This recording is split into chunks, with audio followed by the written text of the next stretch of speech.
Star Wars: The Rise of Skywalker is often described as a Star Wars film that will have many different twists and turns, as well as revelations that will lead to saga-wide implications in this story by director J.J. Abrams. This is Mike Zero. Make sure to subscribe if you're new to the channel for future Star Wars content. In a sense, for us to look back at the past 8 Star Wars films in a different light, which, like I always say, could either be a good or a bad thing, but at the same exact time, I guess you could say, because that could either go in 2 different directions on how it's going to change the Star Wars franchise. Now, these past couple of weeks or so, we've been learning a whole lot more about this film, and when it all comes down to one of the concept art descriptions, this is where things begin to get very exciting for Episode 9. Now, specifically, a description of both Kylo Ren and his Knights of Ren traveling on their speeders, where they eventually reach a tall structure called the Dark Spire, a castle-like structure that serves as a link to the origins of the dark side, as well as the shrines of the Sith. It's said that eventually Kylo and his knights travel inside and meet with the Forger, who is said to be over 1,000 years old and has been guarding the castle for centuries. One of the sequences involves Kylo discovering the statue of Nile Ren, who was once Snoke's master, where it's described within the statue lies many secrets of Snoke.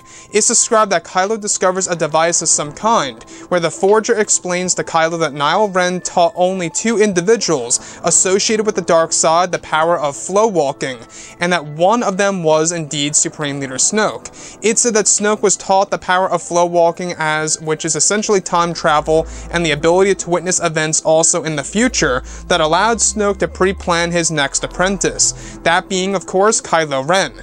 It's said that Snoke knew Kylo would eventually be born through Leia and would hold a mighty power from a strong bloodline long before Luke even came into the picture, and that Snoke had no worries of a shortage of his future students. However, Snoke saw this ability as dangerous and only used it to a certain degree. So let's go over a couple of parts about this. Now, we actually heard about this very lightly before in The Last Jedi novelization. Just a little hint about this, about Snoke seeing elements of the future and holding back a bit because he saw it as something truly dangerous. It could alter one's judgment.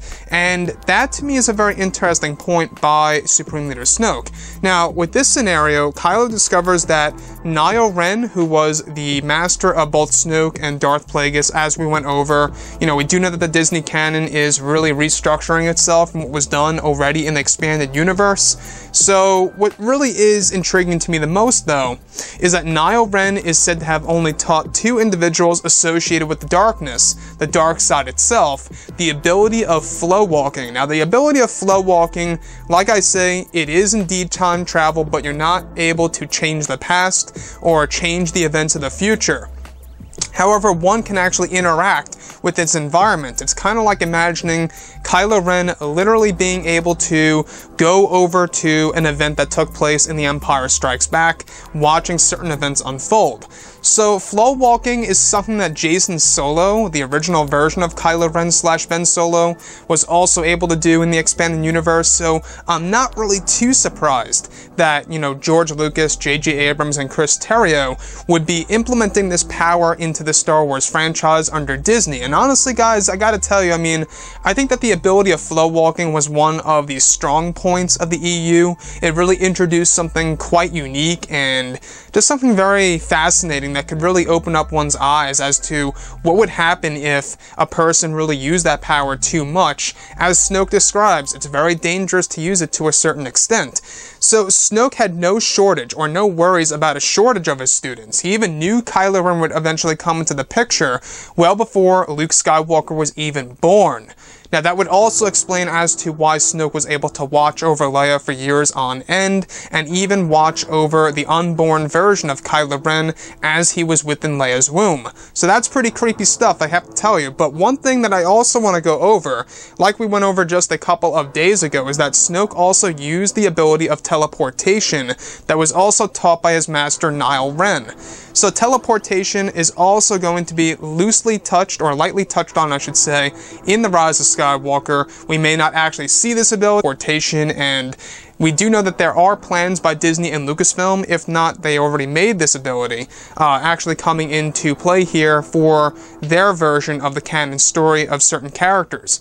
So what I like about Snoke is that we will be learning a little bit more about this character, and he will be connected to the origins of the First Order.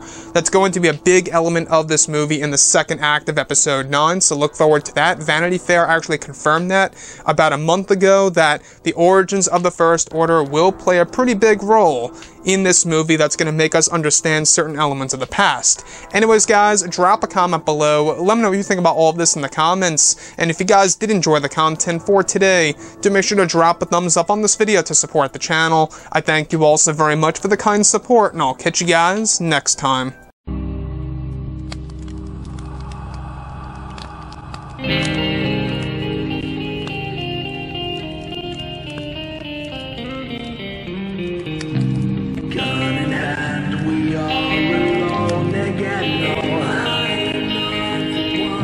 From night to moon we hear them moans again.